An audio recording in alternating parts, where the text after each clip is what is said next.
그 전에 그 위원장님한테 하나 건의를 하겠는데요.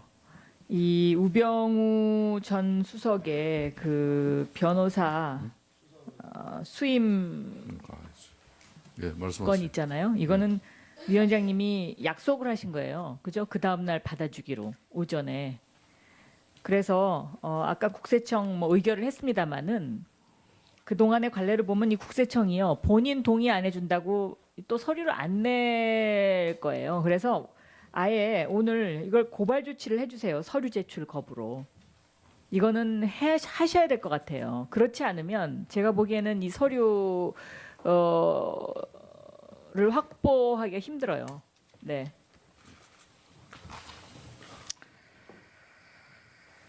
그 정동춘 증인, 네.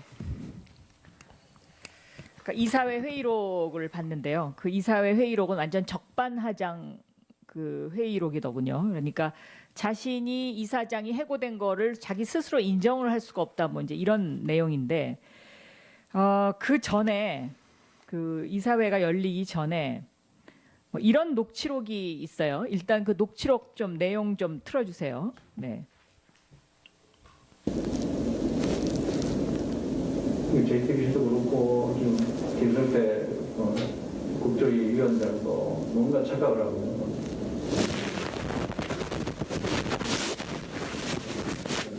분명히 이 부분에 대해서 얘기를 할 겁니다. 하면은 똑바로들 하시라고 내가 분명히 한 소리 할 겁니다.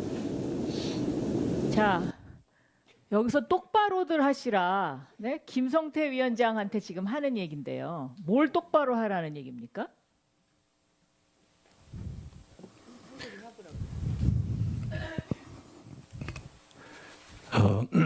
제가 이 발언을 한 것은 이 노승일 부장이 최순실 관련 사실을 이 국조특위에서 정언을 한 것은 제가 잘한 일이다 이렇게 생각을 합니다. 그런데 이제 재단 내부에 뭐 어떤 조직이든 간에 밖으로 나가면 좀 곤란한 부분들의 문서들이 있습니다. 그 사전에 허락 없이 그렇게 외부로 유출한 것은 뭘 똑바로 뭔가 하라는 공사가 네? 불분명한 것이 있으니 이 부분에 대해서는 누구든지 좀 잘 알았으면 좋겠다. 이렇게 그런 의도에서 말씀을 김성태 국조위원장한테 똑바로들 하시라고 분명히 아시라고 한 부분인데요. 제가 네? 그렇게 말씀을 한 것은 김성태 위원장님께서 그때 인터뷰를 하셨더라고요. 국조특위에서 정언을 한 내용, 그러니까 내부자에 대해서 징계를 할 경우에는 이 청문회 위원장으로서 고발 조치하겠다, 뭐 그런 얘기인데 그 부분에 대해서는 제가 분명 말씀드립니다.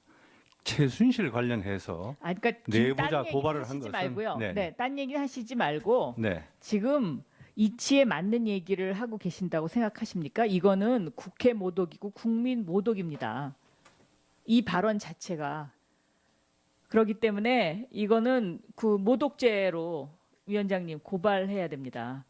그러니까 도대체 지금 세상이 어떻게 돌아가는지에 대한 상황 판단도 안 돼 있고 자기 스스로 자기 셀프 그 이사회 회의록도 지금 인정 못 하겠다고 하는 좀 제가 보기엔 약간 비정상이에요.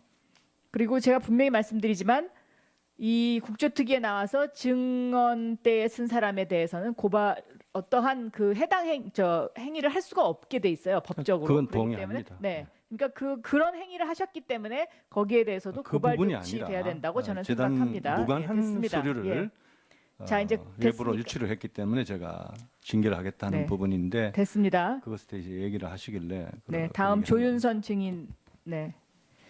아까 이제 장관 취임하자마자 그 예술인들에 대한 그 지원에 대해서 제한과 관련된 보고를 받은 바 있다라고 말씀하셨잖아요.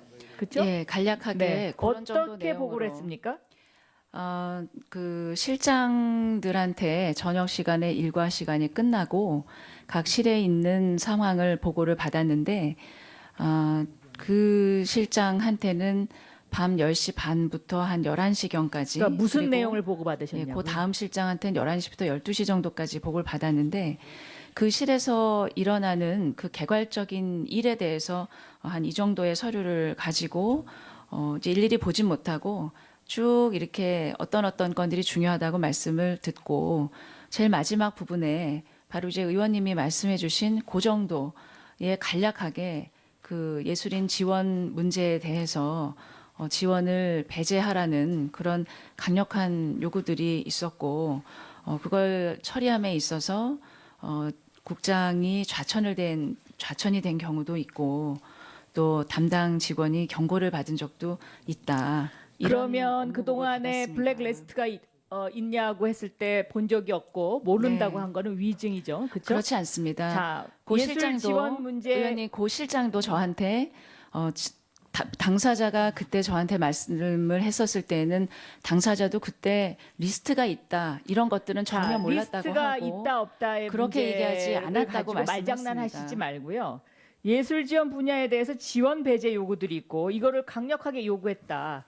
이 사실 하나만 가지고라도 장관으로서 이것에 관한 당연한 조치를 취해야 되고 여기에 대해서 이거는 뭔가 잘못됐다고 그렇게 느껴야 되는 거 아닌가요? 그러니까 장관으로서의 임무와 관련된 부분에 있어서 이거는 제가 보기에는 자격이 없는 행위거든요. 의원님 제가 당시에 장관은 대통령의 지시를 그대로 수행하는 게 장관이 아닙니다. 이 의원님. 나라를 올바로 끌고 가야 되는데 본인이 국감에 나와서 그건 잘못됐다 그러면서 이 당시에 이거 보고받았을 때 그러면 그거 당장 그만두라고 얘기해야 되는 거 아니에요? 이 보고가 시점이 언제죠? 보고 시점은 제가 취임한 이후라 9월 한 첫째, 둘째 주 정도 됐을 것 같고요. 그러니까 2016년 9월이요. 제가 네? 보고를 받은 내용은 자, 2016년 2010 9월부터 이 내용을 알고 있었던 거예요. 그 작년 저는 2015년 가을 국감 때 그런 지적이 있었다는 것을 보고를 받아서 알고 있었습니다. 그래서 그때는 이것이 그런 그 국감의 지적과 마찬가지로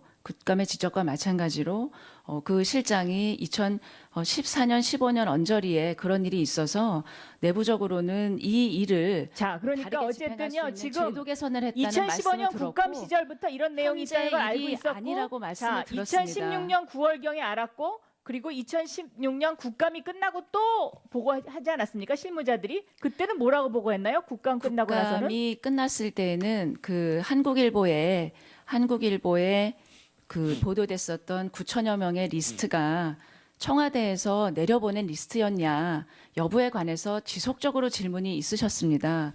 그래서 그 점에 대해서 내부에서 사실인지를 확인을 했고 내부에서 청와대에서 받은 9천여 명의 리스트는 없다라는 보고를 받았습니다. 그래서 제가 의원님들의 질문에 그런 취지로 계속 답변을 했었던 것입니다.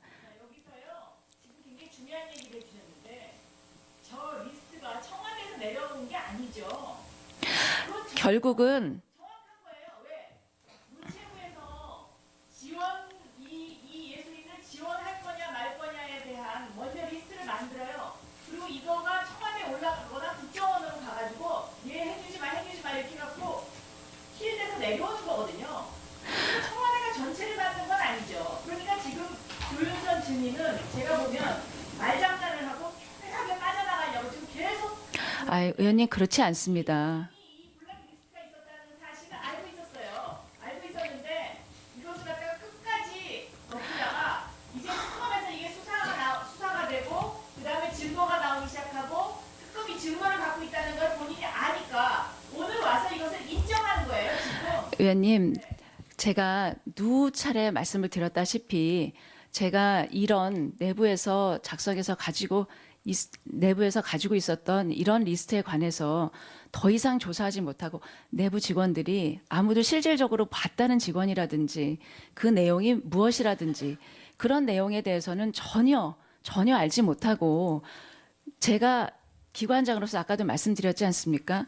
사실관계를 확인하기도 굉장히 어렵고 아무도 그 문제에 대해서 직접적으로 언급하려고 하지 않고 그때 상황이 그 검찰 조사, 압수수색, 내부 감사, 감사원의 감사 이런 최순실의 국정농단으로 저희 문체부가 완전히 풍비박산이 난 상황이었습니다. 예. 그때 블랙리스트에 대해서 제가 검사처럼 지금 특검이 하는 것처럼 이렇게까지 조사할 수는 없는 입장이었었습니다. 그렇기 때문에 제가 자,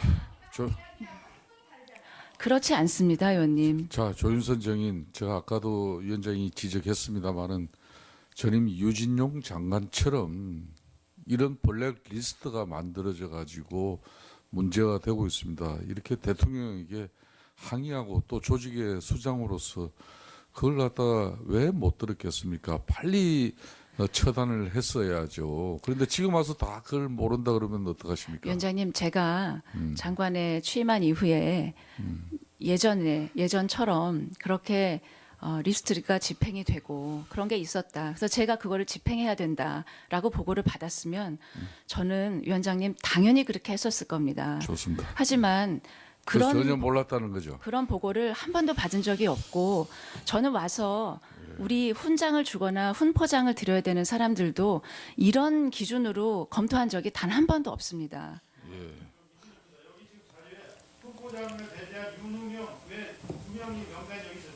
언제요? 제가 온 다음에 말씀이십니까?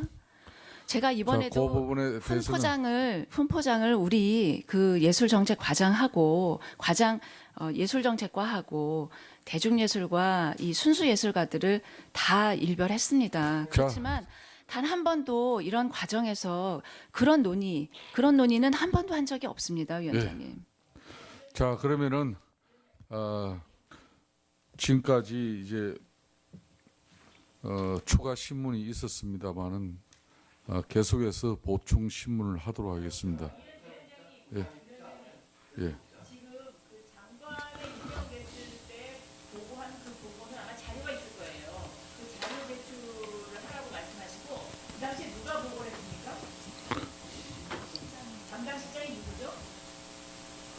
는 박영국 실장입니다.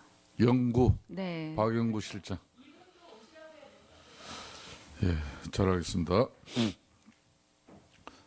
밤 9시가 넘었습니다. 오늘 회의가 끝나기 전에 안건 처리를 먼저 하도록 하겠습니다.